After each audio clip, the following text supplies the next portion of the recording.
욥기 15장 14절부터 35절까지 읽겠습니다. 사람이 무엇이간데 깨끗하겠느냐? 여인에게서 난 자가 무엇이간데 의롭겠느냐? 하나님은 그 거룩한 자들을 믿지 아니하시나니 하늘이라도 그의 보시기에 부정하거든. 하물며 죄를 짓기를 물 마심같이 하는 가정하고 부패한 사람이겠느냐? 내가 네게 보이리니 나를 들으라. 내가 본 것을 설명하리라. 이는 곧 지혜로운 자들이 그 열조에게서 받아 숨기지 아니하고 전하여 온 것이라. 이 땅은 그들에게만 주셨으므로 외인은 그들 중에 왕래하지 못하여 섰느니라. 그 말에 이르기를 악인은 그 일평생에 고통을 당하며 강포자의 해수는 작정되었으므로 그 귀에는 놀라운 소리가 들리고 그 형통할 때에 멸망시키는 자가 그에게 임하리니 그가 어두운 데서 나오기를 바라지 못하고 칼날의 기다림이 되느니라. 그는 유리하며 식물을 구하여 이르기를 어디 있느냐 하며 흑암한 날이 가까운 줄을 스스로 아느니라. 환난과 고통이 그를 두렵게 하며 싸움을 준비한 왕처럼 그를 쳐서 이기리니 이는 그 손을 들어 하나님을 대적하며 교만하여 전능자를 배반함이니라. 그는 목을 곧게 하고 두터운 방패로 하나님을 치려고 달려가나니 그 얼굴에는 살이 찌고 허리에는 기름이 엉기었고 그는 황무한 성읍 사람이 살지 아니하는 집 돌 무더기가 될 곳에 거하였음이니라. 그는 부유하지 못하고 재산이 항상이지 못하며 그 사람이 땅에서 증식하지 못할 것이며 흑암한 데를 떠나지 못하리니 불꽃이 그 가지를 말릴 것이라. 하나님의 입김에 그가 떠나리라. 그는 스스로 속아 허망한 것을 믿지 말 것은 허망한 것이 그의 봉이 될 것입니다. 그의 날이 이르기 전에 그 일이 이룰 것인즉 그 가지가 푸르지 못하리니 포도 열매가 있기 전에 떨어짐 같고 감람꽃이 곧 떨어짐 같으니라. 사곡한 무리는 결실이 없고 뇌물을 받는 자의 장막은 불탈 것이라. 그들은 악한 생각을 베고 불의를 낳으며 마음의 계율을 예비한다 하였느니라. 욥이 소발하게 대답하는 말을 듣고 엘리바스가 다시 욥을 두 번째로 훈계합니다. 요컨대 둘째 논쟁이 시작되었습니다. 엘리바스는 욥이 하나님 경외하기를 피한 탓에 자기 자신이 하나님 앞에 묵도하기가 힘들다 불평입니다. 이는 소발처럼 엘리바스가 특히 욥의 가정한 기도를 정죄하는 것 같습니다. 이어 욥이 기도하는 입술이 욥 자신을 쳐서 대답한다. 자기가 욥을 정죄할 필요조차 없다 하였습니다. 그러나 이 말은 엘리바스의 진심이 아닙니다. 곧바로 엘리바스는 욥의 교만을 지적하면서 내 부친보다 나이 많은 자가 우리 중에 있다 합니다. 아마 자기인 것 같아요. 나아가 나이 많은 자기네가 욥에 흥분하고 분노하는 태도에도 온유하게 하나님의 위로를 담아 훈계했다면서 그런 점잖은 훈계를 받고도 네 영으로 하나님을 반대하느냐 정죄합니다. 당연히 욥이 하나님처럼 자기를 높인 일이 없습니다만 엘리바스는 얼른 욥의 약점이 될 만한, 꼭 약점은 아닌데 사람들 통념에 약점이 될 만한 걸 탁 끌어들여서까지 비판하는 겁니다. 이게 참 악랄한 겁니다.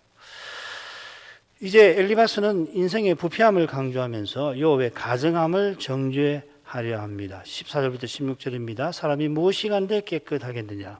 여인에게서 난 자가 무엇이간데 의롭겠느냐? 하나님은 그 거룩한 자들을 믿지 아니하시나니 하늘이라도 그의 보시기에 부정하거든. 하물며 악을 짓기를 물 마심같이 하는 가증하고 부패한 사람이겠느냐? 먼저 그는 사람이 무엇이라서 깨끗하며 여인에게서 난 자가 무엇이라서 의롭겠느냐 합니다. 이 똑같은 표현이 마지막 훈계에 사실 나옵니다.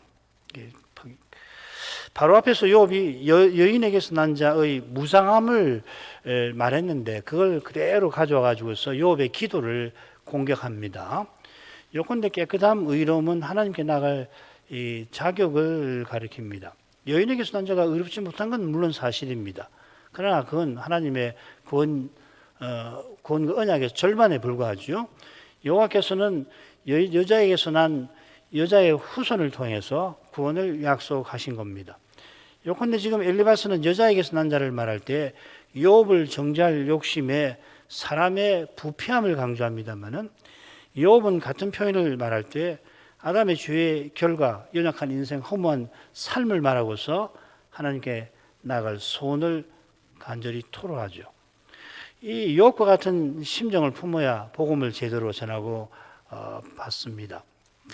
엘리바스가 15절에서 거룩한 자들을 하나님께서 믿지 아니하신다 합니다. 첫째 훈계에서도 엘리바스는 욥이 생일 저주한 것을 겨냥하고서 욥이 하나님 아닌 존재에게 호소한다고 비난하며 거룩한 자들을 말했죠.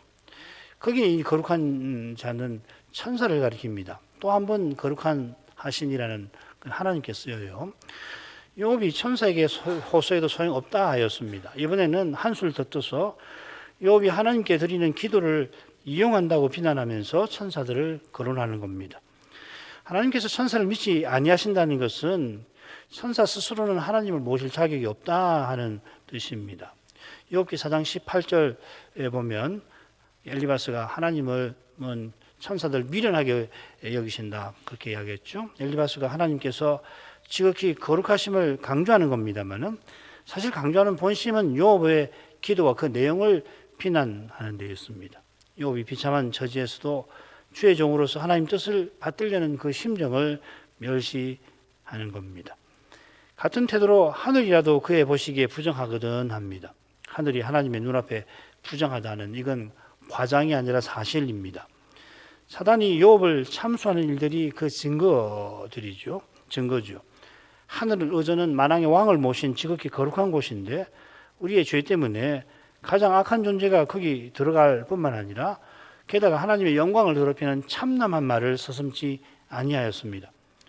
부활하신 예수님의 승천 때 비로소 마귀는 하늘에서 영원히 쫓겨났습니다. 예수님의 피로 하늘 성전은 영원히 정결하게 됐죠. 이건 믿는 우리가 영원히 하나님께 나아가게 하심을 뜻하기도 합니다. 우리가 영원히 하나님을 모시게 되었다는 말이죠. 신자들이 성전인 겁니다. 메시아 오기 전에 저는 하늘도 하나님 모시기에 부정합니다. 이런 인식은 엘리바스가 계시받은 사람임을 암시합니다. 성경 떠나서 하늘이 부정하다는 인식이 가능한지 잘 모르겠습니다.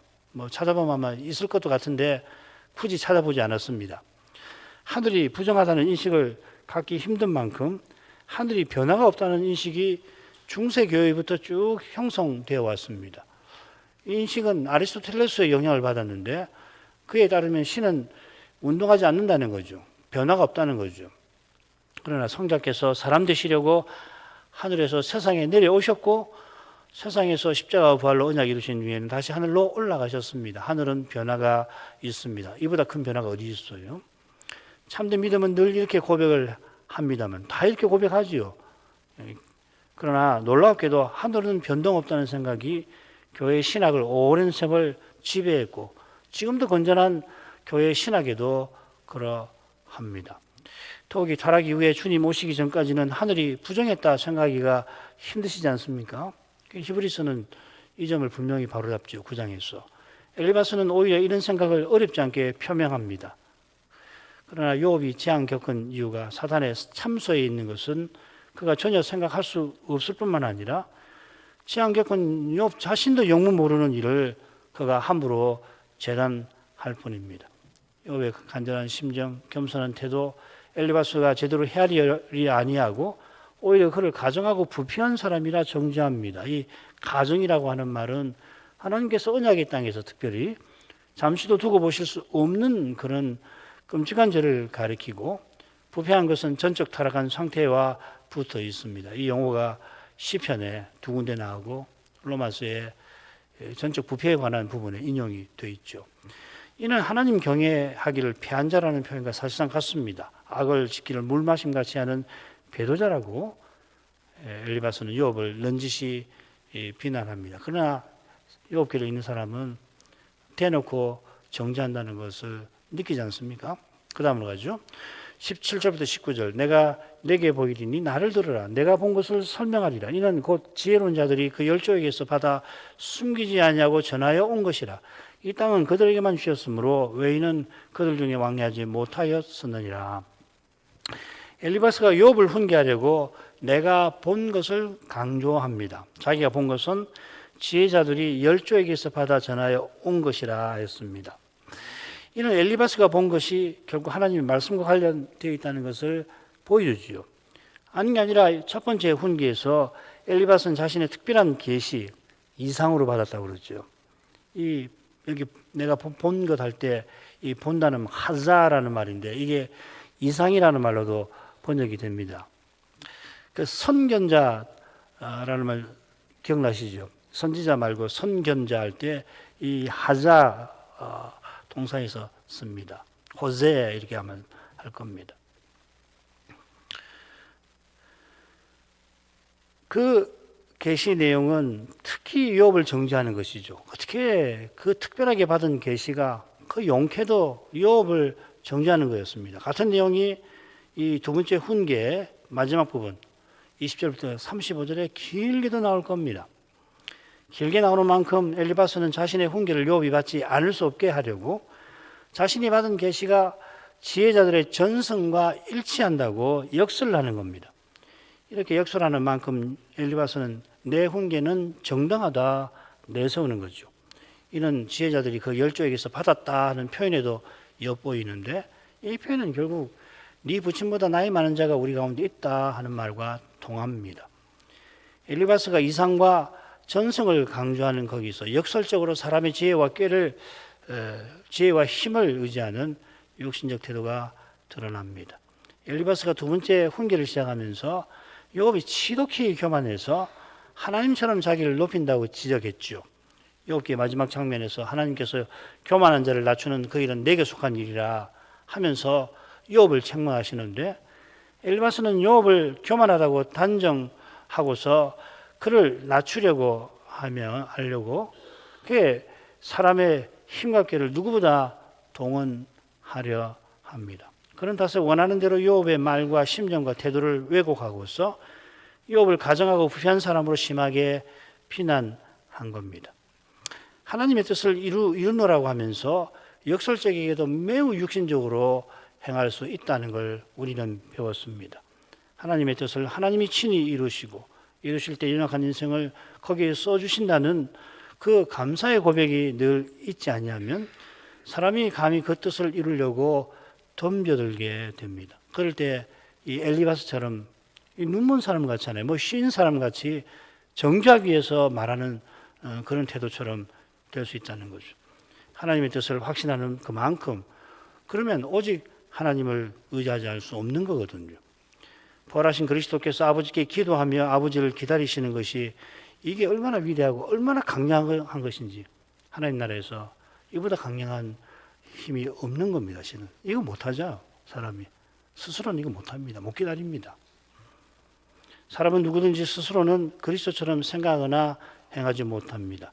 오직 성신의 가마 아래 하나님 은혜로만 그리스도의 심정과 태도를 우리는 그저 본받고자 할 뿐인 겁니다. 자, 19절은 갑자기 땅이 나오니까 이해하기 쉽진 않습니다. 이 땅을 즉 지혜자와 그 열조에게만 주셨다고 엘리바스가 주장합니다. 이건 욥이 전도자처럼 말하는 그 대목하고 붙어 있는 것 같아요. 9장 24절에 보면 땅이 악인의 손에 붙이었고 통탄을 하지 않습니까? 여기서도 바로 이어 욥기 15장 20절에 악인이 바로 나오죠. 20절에 헤아릴 세상은 선인이 형통하고 악인이 실패하는 게 아니라 오히려 반대인 경우가 얼마든지 생깁니다. 심지어 욥은 지금 친구들에게 정죄받는 처지에서 악인이 힘과 꾀로 세상을 주무르는 사실을 생각하죠. 이런 생각을 친구들이 이런 것도 모르지 않느냐 하고 꾸짖는 건데 그런 꾸지람을 엘리바스는 단박에 반박하고서 자기들처럼 지혜로운 자들의 말들이 이 세상에서 통한다고 역설하는 겁니다. 달리 말하면 이 세 친구는 그야말로 형통한 삶을 살아가고 있다는 반증이죠. 그죠? 어려움이 없는 사람들이죠. 악한 자들은 이 세상에서 외인, 즉 잠시 들렀다가 떠나는 나그네와 같을 뿐입니다. 잠시 그들이 이 세상을 자기 것처럼 호령하지만 이 세상은 그들의 것이 아니라는 겁니다. 사실 엘리바스는 그들이 잠시도 호령하지 못한다고 역설하려는 것 같습니다. 이거 나중에 20절 이하에서 그 점이 더 드러날 겁니다. 엘리바스 이런 경우는 물론 성경 계시와 아주 건나진 않습니다만은 욥을 대하는 자신들의 훈계와 태도가 말씀과 심히 어긋나는 사실을 보지를 못합니다. 그건 과격한 거, 말이 과격해요. 나중에 보면은 잘 드러날 겁니다. 보지 못하는 게 아니라 볼 수 없죠. 자신들이 하나님 뜻을 이루고 있다고 장담하니까 볼 수가 없어요. 자, 마지막 부분으로 오겠습니다. 엘리바스의 본심이 뭔지 이 마지막 부분에 정황하면서 엿보입니다. 욥이 말의 홍수에 말문이 막힐 것 같습니다. 뭐 16절밖에 안 됩니다만은 전체 분량으로는 어마어마하게 많죠, 그죠? 오면서 예배당 오면서 그 성우가 낭독하는 걸 들었는데 아이고 얼마나 무시무시하든지 모르겠어요. 한번 들어보십시오. 세수로 나눠볼게요. 20절부터 24절 아기는 두려움을 겪는다. 25절부터 27절은 그 이유가 나와 있습니다. 그리고 28절부터 35절에 아기는 패망을 당한다. 아주 줄거리가 명확하죠. 아기는 교만해서 하나님을 대적하니까 두려움을 겪고 패망할 수밖에 없다. 뭐 그런 내용입니다. 바로 하죠. 20절부터 24절 그 말에 이르기를 아기는 그 일평생의 고통을 당하며 강포자의 해수는 작정되었으므로 그 귀에는 놀라운 소리가 들리고 그 형통할 때는 멸망시키는 자가 그에게 임하리니 그가 어두운 데서 나오기를 바라지 못하고 칼날에 기다림이 되느니라. 그는 유리하며 식물을 구하여 이르기를 어디 있느냐 하며 흑암한 날이 가까운 줄을 스스로 아느니라. 환난과 고통이 그를 두렵게 하며 싸움을 준비하는 왕처럼 그를 쳐서 이기리니 그 말에 이르기를 그리고 30절까지 보면 하였느니라.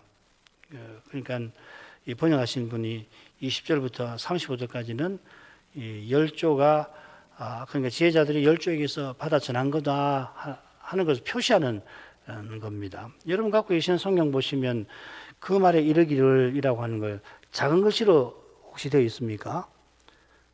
그게 제대로 된 판본입니다. 요즘에는 그냥 큰 것이 작은 것이 다 무시하고서 똑같은 글씨 크기로 했는데 예전에 나온 거 보면은 작은 글씨가 있거든요. 작은 글씨는 성경에 없는 걸 집어넣었다는 말입니다. 그래 그거 알고 읽으시면 도움이 돼요.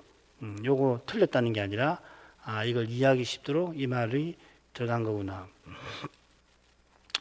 자, 이 부분의 주제와 관련된 어휘들이 절마다 나옵니다. 고통, 놀라운 소리, 멸망시키는 자, 칼날, 흥엄한 날, 환난과 고통, 싸움을 준비하는 왕 등등입니다.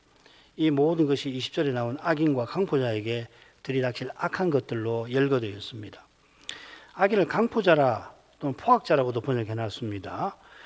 이 낱말은 후대에 배도한 이스라엘을 위협하는 대적들을 가리켜 주로 쓰입니다. 스가랴는 하나님 이런 대적을 심히 진노한다 말씀하셨죠. 엘리바스는 욥을 악인 강포자라 암시하면서 자기 훈계를 받지 않으면은 얼마나 두려운 일을 당할지 이제 경고의 말을 쏟아내려 합니다. 악인은 일평생의 고통을 당합니다. 일평생이라고 번역한 말이 모든 날입니다. 그래서 일평생이라고 이해하기 쉽게 번역했는데 이게 무슨 말이냐면요. 그에게 정해진 횟수 내내 매년 모든 날 고통을 당한다 이렇게 표현하고 있습니다.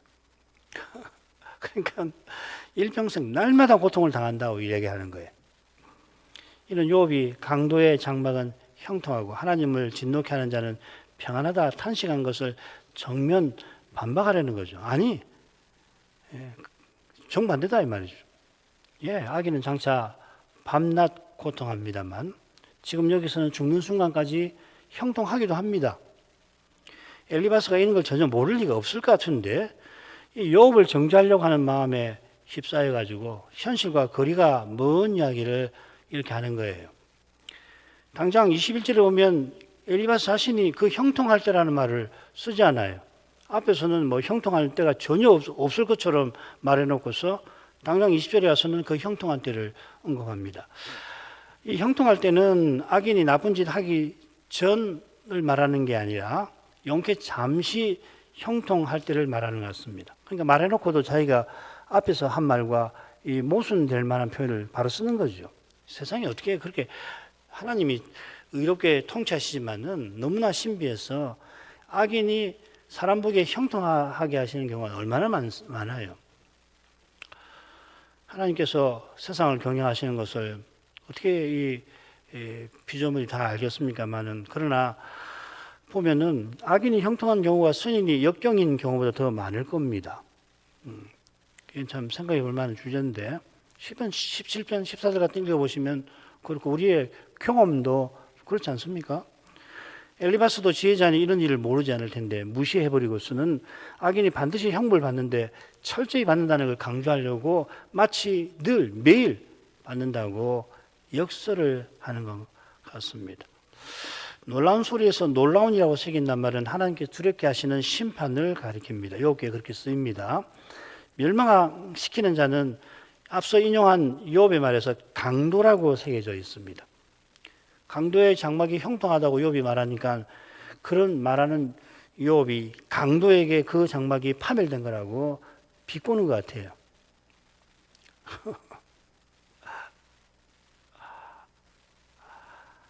참 지혜롭긴 지혜로워요. 엘리바스나 새 친구들 남의 말 가져와가지고 비판하는 거 보면은 보통 똑똑한 사람 아니다 생각드는데 너무 잔인하잖아요. 악인은 어두운 데서 나오기를 바라지 못한다고 훈계를 이어갑니다. 어두운 데서 나온다는 거 했는데 거기서 돌아온다는 말이에요. 22절 상반절은 어두움, 흑암이라는 말인데요.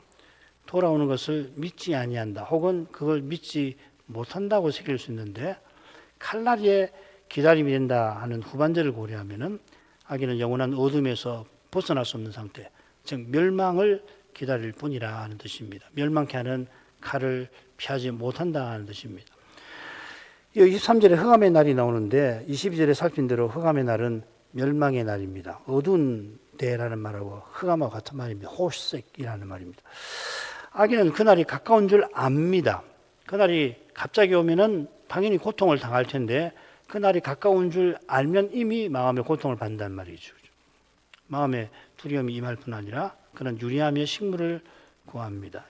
이 번역대로 하면 죽기 전에도 구걸하면서 산다는 뜻이겠죠. 그죠? 근데 이 번역 대신에 그가 죽어서 그 시신이 맹금을 위한 먹이처럼 흩어진다는 번역이 있어요.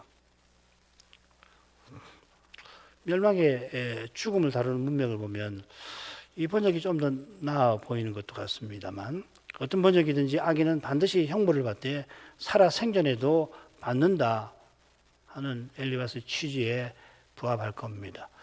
환난과 고통이 악인을 두렵게 합니다. 이 두렵게 한다는 낱말은 욥이 하나님께 기도하고자 하나 하나님의 진노 아래에서 두려워하는 그때 쓰는 말들이거든요. 내가 기도하고 싶지만은 하나님 진노가 두렵다. 하나님 두렵게 하지 말아 주십시오. 할 때 그 두렵게 한다는 말입니다.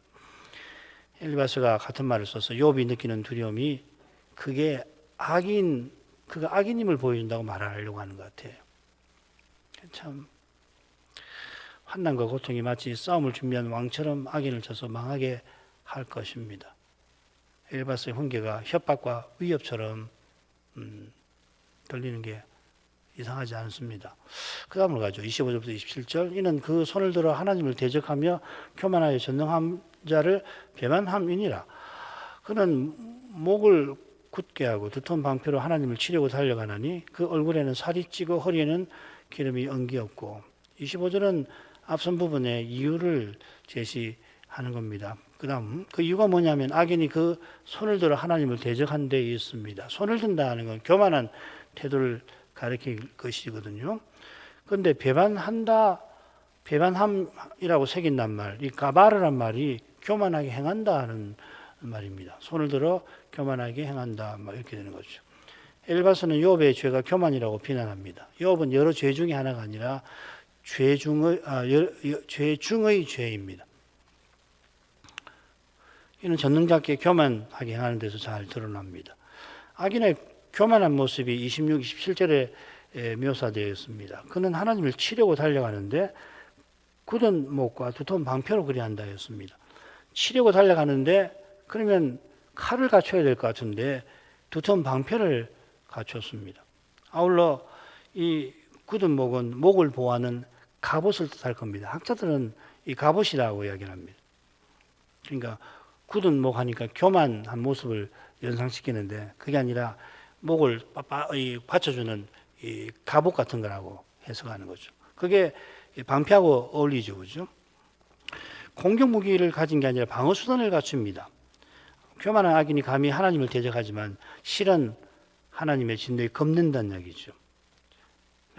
그러니까 엘리바스가 악인을 조롱하는 겁니다. 얼굴이 살찌고 허리에 기름이 엉긴 것은 거구의 겉모습입니다. 고대의 그 장군들, 거인들 있잖아요. 그 모습입니다. 속으로는 겁내면서 겉으로는 대단한 잔다 이 말이죠. 이게 왜 이렇게 하는가? 엘리바스는 기도하는 욥의 태도나 욥이 죽기를 각오하고 사정을 아뢰려고 하는 그 말, 그의 그 절절한 태도와 그 힘겨운 말을 신랄하게 비난하는 것 같아요. 욥이 기도조차 자기의 의로움을 위하여 이용할 만큼 교만한 태도를 보이는데, 그러면서 진노당할까 당해 죽을까 봐 두려워서 그렇게 말한다는 것이.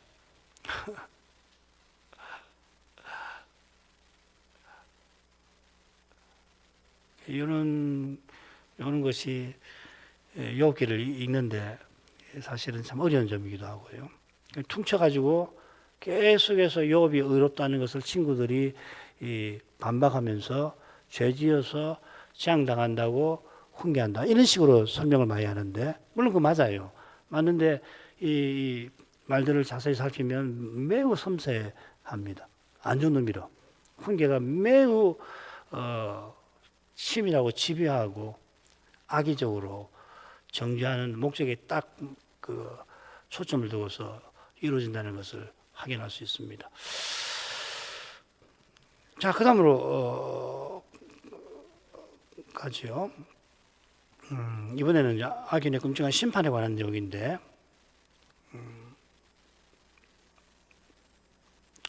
28절부터 30절. 그는 황무한 성읍, 사람이 살지 아니하는 집, 돌무더기가 될 곳에 거하였습니다. 요건 저 설명 좀 해야 되겠네요. 28절부터 35절은 셋으로 나눌 수 있는데 31절이 이 가운데 있습니다. 권변의 말을 던져요. 번역이 좀 명확하지 않은데 앞뒤로 이 끔찍한 심판에 관한 내용이 나오는데요. 먼저 한번 보십시다. 그는 황무한 성읍, 사람이 살지 아니하는 집, 돌무더기가 될 곳에 거하였습니다. 그는 부유하지 못하고 재산이 항상 있지 못하며 그 사람이 땅에서 정식하지 못할 것이며 흑암한 데를 떠나지 못하리니 불꽃이 그 가지를 말릴 것이라 하나님의 입김에 그가 떠나리라. 악인은 결국 황무한 성읍, 사람 살지 아니하는 집, 돌무더기가 될 곳에 거할 것입니다. 이 돌무더기는 헤름 심판을 떠오르게 합니다. 엘리바스는 욥이 가정한 악인이라고 말하는데, 이 가정한 자에게 내리는 하나님의 심판 중에 대표적인 것이 헤름 심판이죠. 욥 시대에 이런 심판의 관념, 이 헤렘법 관념이 있는지 단정하기 힘든데요. 동시대라고 추측되는 소돔과 고모라가 하늘에서 내리는 불에 소멸되었던 그 심판이 사실상 헤렘 심판과 같은 겁니다. 소돔 고모라 사람들이 하나님 형상대로 인생을 지으신 그 본의를 짓밟은 까닭에 사람 살 곳이 못 되도록, 황무한 성읍이 되도록 만드신 거거든요. 악인은 심판받아 가난하게 될 것입니다. 심판받아 가난한 것은 가령 기근이 심해 황무한 상태지요. 엘리바스는 그 산업이 땅에서 증식하지 못할 것이라며 악인이 손을 들어 하나님을 대적한 결과임을 암시합니다. 이게 좀 표현이 무슨 말이냐면요, 증식한다라고 하는 낱말하고 손을 든다는 말이 같은 낱말입니다. 나타라는 말인데, 그러니까 이 산업이 땅에서 정식하지 못할까? 다른 말을 얼마든지 쓸 수 있는데 손을 든다는 말을 가져와 가지고서 네가 교만하게 손들어서 네 산업이 정식하지 못한다고 비난하는 거죠. 흑암한 데를 떠나지 못한다는 것은 어두운 데서 나오기를 바라지 못하는 것과 비슷합니다. 멸망의 상태에 처한다는 이야기입니다. 불꽃이 가지를 말리는 것, 하나님의 입김에 그가 떠나는 것, 하나님이 심판하시는 그 진노의 불꽃과 열기에 소멸하는 것을 뜻할 겁니다. 31절로 가죠. 그는 스스로 속아 허망한 것을 믿지 말 것은 허망한 것이 그의 봉이 될 것임이라. 엘리바스는 그는 스스로 속아 허망한 것을 믿지 말라고 권합니다. 명령문입니다. 엘리바스가 악인의 패망에 관해서 지혜자들이 열조로부터 받아 전해온 것을 지금 말합니다만, 사실상 욥을 악인이라고 단정하고 훈계합니다. 욥들은 스스로 속아 허망한 것을 믿지 말라고 꾸짖는 겁니다. 스스로 속아 하고 새긴 낱말은 욥이 앞에서 쓴 표현입니다. 만인의 두목들을 길 없는 거친들로 유리하게 하시며, 하나님께서 지혜 있는 통치자들을 미련하게 만드신다는 건데, 친구들이 불신자도 알 만한 걸 모르는 사실을 지적하면서 그렇게 꾸짖었죠. 엘리바스는 욥의 말을 교만하구나 여기고 벼르다가 지금 욥 자신이 스스로 속고서는 심지어 허망한 것을 믿는구나 하고 정죄합니다. 소발도 욥을 허망한 자로 되었죠. 이 허망한 것은 흔히 우상을 가리킵니다. 소발 부분에서 제가 이 샤베라는 말, 이 3계명에 나오는 말입니다. 망령되이 일컬지 말라 할 때 망령되이라고 새긴 말입니다. 우상이 입이 있어도 말하지 못하고 손이 있어도 놀리지 못함으로 허망합니다. 우상을 만드는 섬기는 자가 우상같이 됩니다. 가령 하나님이 입을 주셨는데 하나님 말씀을 조차 말하지 않고 그 말씀을 굽혀서라도 자기 말을 하니까 차라리 말을 못하는 것보다 더 못하게 되잖아요. 소발도 비슷한 의미로 욥을 허망한 자로 대합니다. 욥이 간절히 기도하는 모습을 보이지만 엘리바스가 하나님 앞에 묵도하지 못하게 만들 지경, 그 정도로 말하자면 가정하다는 거죠. 이런 것이 아마 허망한 것이 그의 보응이 될 거라는 뜻일 겁니다. 엘리바스는 욥이 아예 입을 열지 못하게 하려고 작정한 것 같습니다. 욥은 그 정도가 아니라 기도조차 하기 힘들게 생겼습니다. 마지막 부분 들어가죠. 그의 날이 이르기 전에 그 일이 이룰 것인즉 그 가지가 푸르지 못하리니 포도 열매가 익기 전에 떨어짐 같고 감람꽃이 곧 떨어짐 같으리라. 사고 건물이는 결실이 없고 뇌물을 받는 자의 장막은 불탈 것이라. 그들은 악한 생각을 베고 불의를 낳으며 마음의 괴유를 예비한다 하였느니라.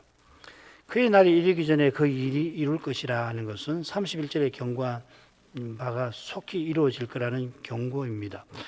이 부분이 35절과 짝을 이루는 것 같습니다. 악인들이 악한 생각을 베고 불의를 낳습니다. 마음의 괴유를 예비한다는 것은 거짓을 벤다, 아이 베듯이 벤다는 말입니다. 악인이 탐욕에 사로잡혀 거짓을 지어내는 모습입니다.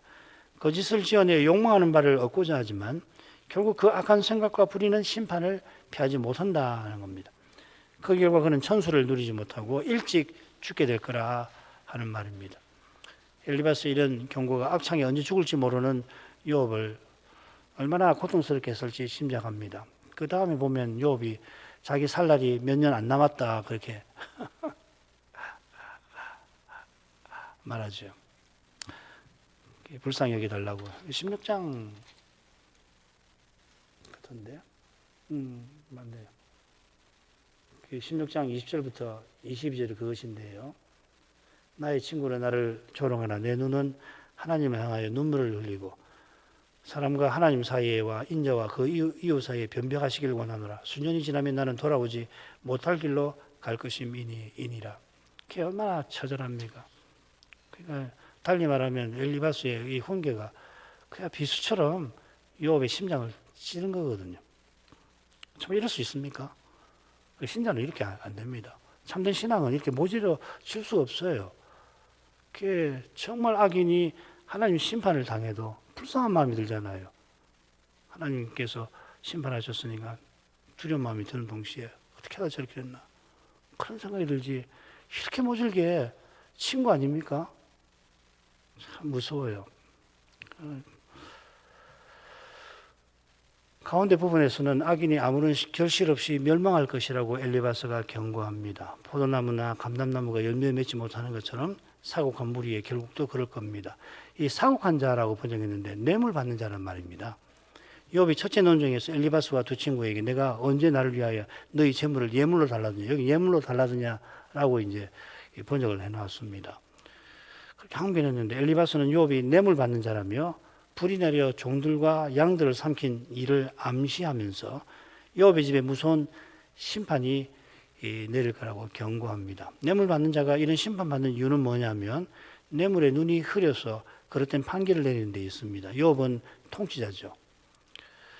이런 사람은 하나님의 장막과 성산에 거하지 못한다 시판은 경고합니다. 왜냐하면 하나님 나라를 허무는 자라서 그렇습니다. 욥이 지금 죽기를 각오하고서 자기 소망이 물거품처럼 될까봐 여호와께 아뢰고자 하는데 그런 심정과 태도를 엘리바스가 완전히 곡해하고는 맹렬히 정죄합니다. 일평생 메시아 바라며 영원한 나라를 구하며 자기 부족이 인애와 성실의 사회답게 자기 부족이 공동체가 인애와 성실의 사회답게 선악하기를 힘썼는데 거듭 재앙을 당한 터에 친구들의 집요한 정죄를 받을 때 욥은 그 모든 수고가 헛된 것처럼 보입니다. 재앙의 결과 악몽 같은 기억에 시달리고 죽음 같은 악창에 으로 인한 죽음 같은 고통에 시달리는 것, 그것만으로도 욥은 이미 하나님의 진노를 당하고 있다고 그렇게 여길 만큼 현실이 저주스러운데 거기에 시달렸을 텐데 친구들이 마치 군대가 갈마들어 치는 것처럼 집요하게 자기를 정죄하는 그런 처지에 하나님께 기도하는 것처럼 힘겹게 되었을 것입니다. 이런 상태에 비춰서 아까 제가 읽어드린 욥기 16장 19절부터 21절, 19절부터 22절까지 아까는 20절부터 읽었죠, 그죠? 19절부터 20절을 읽을 만할 겁니다. 얼마나 불쌍한지 모르겠어요. 기도하기는 힘들고 그냥 눈물만 흐르는 거예요. 그러면서 하늘에 내 증인이 계신다. 이만큼 하죠. 엘리바스는 욥을 가정하고 부패한 사람, 사고간자라 단정하고서 그를 정죄하기 위하여 자신의 계시에다가 지혜자들이 그 열조에게서 받아 전해온 교훈을 더하여서 악인이 당할 고통과 멸망에 대한 경고를 쏟아냅니다. 엘리바스는 욥이 고난 중에도 하나님 뜻을 받들고자 토로하는 그 말을 끌어와서 정죄하고 믿음의 길을 힘겹게 겪는 그의 처절한 심정을 헤아려주지는 않고 그가 감히 하나님을 대적하면서도 속으로 하나님의 심판을 겁낸다고 비난하며 조롱하며 비난합니다. 이런 처지에서는 위대한 종 욥도 연약한 사람이라 말문이 막힐 뿐 아니라 무엇보다 기도하기 힘들었을 것 같습니다.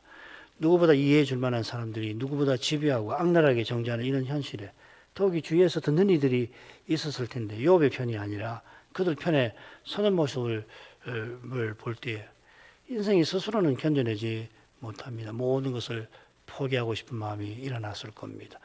그런데도 욥이 하늘에 계시는 자기 증인을 바라보면서 그저 그분께 눈물을 흘리며 그분의 의로운 판결을 겸손히 구합니다. 스스로 할 수 있는 일이 전혀 없고 오히려 비참한 죽음이 기다려지는 처지에서 간절히 하나님을 부르는 겁니다. 믿음의 길은 이런 비슷한 처지가 때때로 들이닥칩니다. 선한 목적에서 쉴만한 물가로 인도하시고 의의 길로 이끄시는데 때로는 사망의 음침한 골짜기로도 그 길이 이어집니다. 그 골짜기에서도 주님께서는 능히 또 신비하게 인도하십니다. 사도는 신자의 고난이 영원한 영광을 이루기도 한다 하였습니다. 이 말씀이 실현되는 과정에서 욥처럼 영문도 모른 채 울며 아파하기도 하십니다. 울면서 괴로워하는 그때는 마땅히 구할 바도 몰라서 주의 인도를 채 생각하지도 못하게 되고 오히려 낙담하고 좌절하기도 됩니다. 그러나 성심께서 말씀의 거룩한 빛을 비추시면 그 빛 가운데서 사람의 생각과 경험으로는 헤아리지 못할 신비한 일을 보게 하십니다. 그 신비는 하나님과 어린 양이 친히 구원을 이루시는 진리를 환히 비춥니다. 이 구원의 은혜를 이날에도 우리가 의지하고 구해야 하겠습니다. 이런 은혜를 구할 수 있도록 말씀이 절실합니다. 기도하겠습니다. 거룩하신 아버지, 새 친구와 욥의 두 번째 논쟁에서 엘리바스가 욥을 훈계하는 그 정죄하는 말을 살폈습니다. 엘리바스의 이 훈계로 주의 종이 얼마나 극심한 고통과 슬픔을 맛보았을지 그런 경험을 일평생 하지 못할 저희라도 전혀 모르지 않게 하십니다. 엘리바스가 소발에 이어서 욥의 기도를 얼마나 심하게 비난하는지 친구인데 이렇게까지 할 수 있을까 놀라지 않을 수 없나이다. 엘리바스와 두 친구가 위로하고 조문하러 왔는데 이제는 욥을 정죄하기 위해서 사는 사람 마냥 그렇게 욥의 말과 생각과 태도를 쥐잡듯 감찰할 뿐 아니라 그를 정죄할 만한 근거는 무엇이든지 끌어오는 것 같습니다. 엘리바스가 첫째 논쟁에서 자기가 특별한 계시 받은 것을 은근히 내세우며 받은 계시라 하고서 재앙과 고난에 자기 생일을 저주하는 요업에게 그가 중한죄를 지어서 진노를 당한 거라고 정죄했는데, 이번에는 자기 받은 계시가 지혜자들이 그 열조로부터 받아 전하여온 교훈과 일치한다며 그 교훈을 길게도 쏟아냅니다. 마치 욥이 더는 말하지 못하게 하려는 듯이 그렇게 위협과 경고의 말을 그가 쏟아내었습니다. 그처럼 욥을 가정하고 부패한 사람, 사곡한 사람이라며 변론 중에 자기도 모르게 욥이 하나님께 기도하는 그 기도를 문제 삼고 그 기도를 듣고 있자면 엘리바스 자신이 하나님 앞에 묵도를 그치게 될 정도라며 악담을 서슴지 않았으니 욥이 이제 친구들 앞에서 하나님을 부르는 일도 하기가 힘들게 되었겠습니다. 과연 엘리바스에게 답하면서 욥은 나의 친구는 나를 조롱하나 내 눈은 하나님을 향하여 눈물을 흘리나이다 하며 하늘에 계시는 자기 증인 하나님을 바라보았습니다. 친구들과 욥의 대화를 지켜보던 이들이 옆에 있었겠지만 누구 하나 욥의 편에 서거나 그의 심정을 헤아려주는 이가 없었던 것처럼 욥은 진노하시는 그분밖에 호소할 분이 없었습니다. 하나님의 진노를 욥이 얼마나 무섭게 생각했을지, 그가 당한 재앙들만 아니라 친구들의 지배하고 이 악랄한 정죄를 통해서 짐작할 수 있는데, 그런 진노를 욥이 견딘 것이 작은 일이 아니고 그처럼 하나님께 꼭 아뢰려 하는 그 심정 역시도 하나님은이 아니고서는 생각할 수가 없겠습니다. 욥의 인내에서 하나님이 얼마나 인내하시며 메시아 보내시는 일을 이루어 가셨는지를 또한 생각해 봅니다. 인생은 너무도 연약해서 죄와 죽음의 현실을 견뎌내지를 못합니다. 스스로는 그러합니다. 모든 것을 하나님의 자비하신 손에 맡기고서 하나님의 약속을 전심으로 믿고 의지하는 이 믿음을 통해서 그리스도께서만 연약한 인생을 붙드시고 약속하신 영광에 이르게 하시겠나이다. 그러므로 하늘아버지의 무한 자비하심을 이제도 엎드려 간구함나이다. 통촉해 주옵소서. 예수님 이름으로 기도합니다. 아멘.